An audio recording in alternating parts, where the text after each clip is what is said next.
অন্তর্বর্তী সরকারের নির্দেশনার পরও কর্মস্থলে ফেরেননি আওয়ামী লীগ আমলে আলোচিত সমালোচিত ডিআইজি মোহাম্মদ হারুনুর রশিদ, অতিরিক্ত ডিআইজি বিপ্লব কুমার সরকার সহ পুলিশের ১৮৭ সদস্য। তাদের অবস্থান নিয়েও রয়েছে ধোঁয়াশা। এদিকে নির্ধারিত সময়ের মধ্যে কর্মস্থলে না আসায় তাদের বিরুদ্ধে শাস্তিমূলক ব্যবস্থা নিতে যাচ্ছে সরকার। অনেকেই হারাতে পারেন চাকরিও।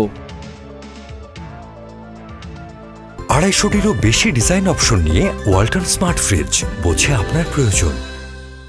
এ বিষয়ে স্বরাষ্ট্র উপদেষ্টা লেফটেন্যান্ট জেনারেল জাহাঙ্গীর আলম চৌধুরী বলেন, যেসব পুলিশ সদস্য এখনও কর্মস্থলে ফেরেননি তাদের আর যোগ দিতে দেয়া হবে না, তাদের বিরুদ্ধে শাস্তিমূলক ব্যবস্থা নেওয়া হবে।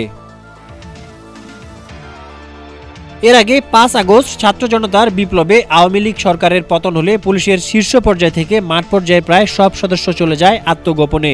এরপর ৮ আগস্ট অন্তর্বর্তী সরকারের দায়িত্ব নেওয়ার পর উদ্যোগ নেওয়া হয় পুলিশকে কর্মস্থলে ফেরানোর।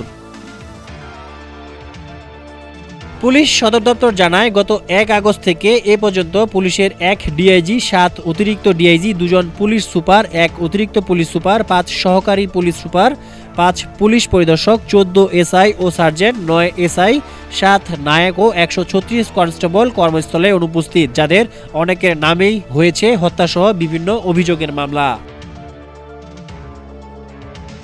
এসব পুলিশ কর্মকর্তার মধ্যে অতিরিক্ত ডিআইজি প্রলয় কুমার জোয়ারদার, মেহেদী হাসান, সঞ্জিত কুমার রায়, খন্দকার নুরুন নবী ও জায়েদুল আলমও রয়েছে। তথ্যমতে ১৮৭ পুলিশ সদস্যের মধ্যে ছুটির মেয়াদ শেষ হলেও যোগ দেননি ৯৬ জন। ৪৯ জন কর্মস্থলে গড়হাজির, ৩ জন স্বেচ্ছায় ইস্তফা দিয়েছেন এবং অন্যান্য কারণে অনুপস্থিত ৩৯ জন। ডেস্ক রিপোর্ট, সমকাল।